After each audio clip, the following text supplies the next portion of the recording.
Saint Martin's থেকে টেকনাফগামী দুটি trawler এবং কয়েকটি স্পিডবোটে আজ আবারও মিয়ানমার থেকে গুলিবর্ষণ করা হয়েছে বলছিলাম, এবং ব্যাপারটা এমন হয়ে গেছে যে সেন্ট মার্টিন থেকে যাতায়াত করলেই নৌযান লক্ষ্য করে গুলি করা হচ্ছে।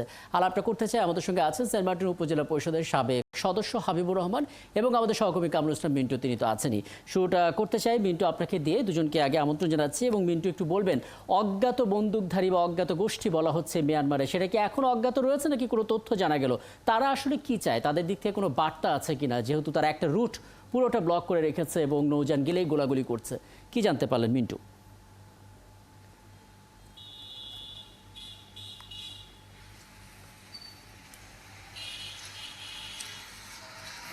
কেউ তো বলতে পারছে না এটা সেনাবাহিনী বা মিয়ানমারের কোনো বাহিনী অথবা কোনো বিদ্রোহী গোষ্ঠী হামলা করছে, এটা তো কেউ বলতে পারছে না, কেউ বলছে না। এবং ইয়ামিন হোসেন যেটা বলছেন, অতিরিক্ত জেলা ম্যাজিস্ট্রেট, তিনিও বলতে পারলেন না, তিনি বলছেন কে বা কারা এ হামলা করছে। আজকেও হামলা করলো। আপনি জানেন যে একটি হচ্ছে যারা যাত্রী যারা ছিল স্পিড বোর্ডে, তাদের মধ্যে অনেকেই রোগী ছিল, বাধ্য হয়ে তারা সেন্ট মার্টিনে যাচ্ছিল টেকনাফ থেকে।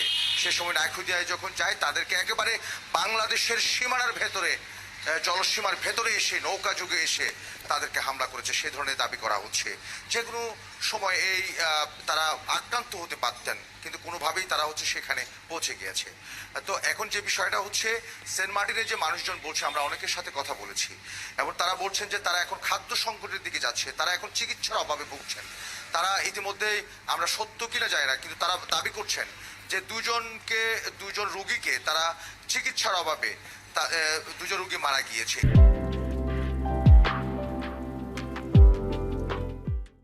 এ ধরনের খবর আমরা পাচ্ছি। অর্থাৎ স্বাভাবিকভাবেই সেন্ট মার্টিনে এমনিতেই চিকিৎসার অভাব আছে, সেখানে ডাক্তার থাকলেও মাঝে মধ্যে থাকেন না, মাঝে মধ্যে যান, এবং ওখানে ডাক্তার থাকলেও ভালোভাবে চিকিৎসা পান না। এই অবস্থায় যখন একেবারে টেকনাফে যাওয়া আসা বন্ধ, তখন তাদের এই অবস্থা তৈরি হতে পারে, সেটা স্বাভাবিক।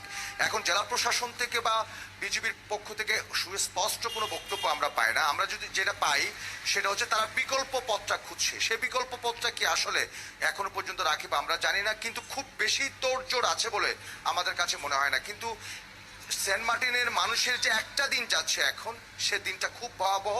কারণ আপনি জানেন, এটা সাগর বেষ্টিত এলাকা, এখানে টেকনাফ থেকে বা বিভিন্ন জায়গা থেকে এখান থেকে মালামাল যেতে হয়। খাদ্য যদি এখানে সরবরাহ করা হয়, তবেই এখানকার মানুষ খেতে পারেন, চলতে পারেন। তার আগেই কিন্তু আপনি জানেন, মৌসুমেই এই গোলাগুলির কারণে, মিয়ানমারের সংঘর্ষের কারণে জাহাজ বন্ধ আছে, ফিশিং ট্রলার বন্ধ আছে, মাছ ধরতে পারে না। সব কিছু মিলায়ে সেন্ট মার্টিনের অবস্থা খুব বেশি ভালো না, এটা একেবারে স্পষ্ট। অনেক তথ্য জানিয়ে দিলেন মিন্টু। নিশ্চয়ই প্রয়োজনে আবারও ফিরবো আপনার কাছে। জনাব হাবিবুর রহমান, আপনি আসলে টেকনাফের যে উপজেলা পরিষদ, সেই উপজেলা পরিষদের সাবেক সদস্য, এবং আপনার আসলে এই জায়গা নিয়ে একটা পরিপূর্ণ অভিজ্ঞতা আছে। সেই অভিজ্ঞতা থেকে একটু বলবেন আসলে, মানে কারা এই কাজটা করতে পারে, তাদের দিক থেকে কোনো রকমের বার্তা, অর্থাৎ কোন উদ্দেশ্যে তারা আসলে গোলাগুলিটা করছে, আপনারা অন্তত ধারণা করতে পারছেন কিনা? এবং এই যে অচল অবস্থা যে চলছে, এটা চলতে থাকলে আসলে সামনের দিনে সেন্ট মার্টিনে কী পরিস্থিতি হতে পারে?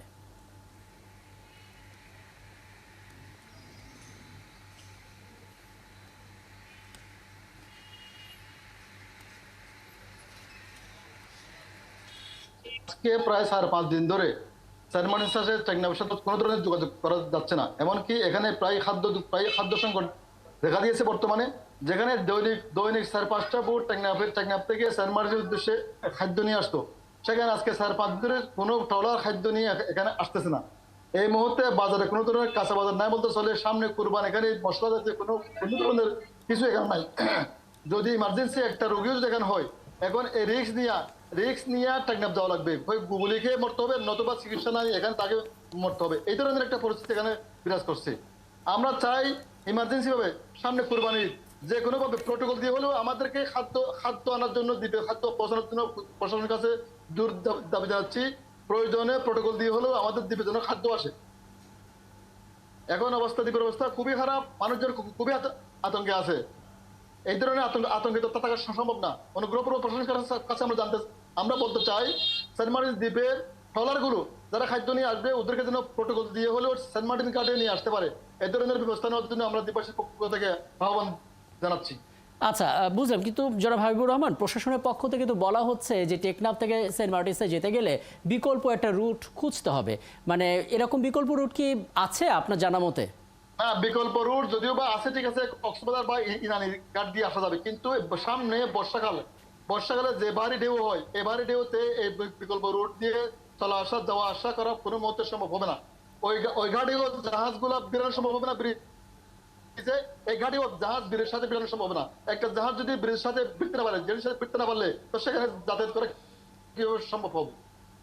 আচ্ছা, মিন্টু, সবশেষ একটু ছোট করে বলবেন, মানে যেহেতু পণ্য পরিবহনের প্রয়োজনটা আছে এবং সেটা দেশের স্বার্থে, অর্থনীতির সাথে সরাসরি একটা সম্পৃক্ততা আছে, অনেক আগে থেকে আসলে পর্যটনের যে সংখ্যা সেটিও তো কমে গেছে।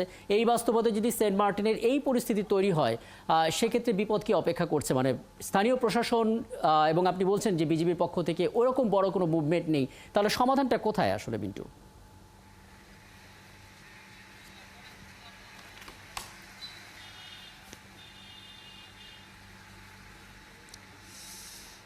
আসলে দেখেন, ওই যে সেন্ট মার্টিনের অবস্থা, সে পর্যটন মৌসুম, কারণ এটা পর্যটনের উপর নির্ভর করে চলে এবং এখান থেকেই এগুলাগুলির কারণে আগে থেকে বন্ধ আছে, সেটা তো বন্ধই আছে, সেখান থেকে সংকট তো তৈরি হয়েছে। জেলেরা মাছ ধরতে পারে না, সেটা একটা সংকট তৈরি হয়েছে। কাজকর্ম তো একেবারে কম। যারা একটু টেকনাফে আসা যাওয়া করে কোনো রকম ব্যবসা বাণিজ্য করে, তাদের এখন বন্ধ হয়ে গেছে। এখন যে সমাধানটা আসলে কি, বিকল্প পথ, কারণ আপনি যে হাবিবুর রহমানের কথা বলছেন, জোয়ার চলছে সামনে, হচ্ছে যে খুব খারাপ সময় যাবে সাগরের। এই অবস্থার মধ্যে আসলে বিকল্প পথটা কি হতে পারে, সে বিষয়টা কারো চিন্তায় কিভাবে আসছে প্রশাসনের, সে বিষয়টা আসলে আমাদের মাথায় যেমন আসে না, প্রশাসন কিভাবে চিন্তা করছে বিষয়টা, এটা এখনো পর্যন্ত। শুধু বিকল্প পথ হতে পারে একটাই, সেটা হচ্ছে কোস্টগার্ড যেহেতু কাজ করে এবং সেখানে নৌবাহিনী কাজ করে, তাদের মাধ্যমে হয়তোবা সেন্ট মার্টিনে যে এখন যে সংকটটা তৈরি হয়েছে কিছুটা হলে সমাধান করা সম্ভব। অনেক ধন্যবাদ আপনাদের দুজনকেই যুক্ত হওয়ার জন্য। আমাদের সহকর্মী কামরুল ইসলাম মিন্টু তো ছিলেনই, এবং একই সঙ্গে সেন্ট মার্টিনসের যিনি সাবেক ইউপি সদস্য হাবিবুর রহমান, তিনিও ছিলেন, এবং হুমকির মুখে আছে আসলে টেকনাফ থেকে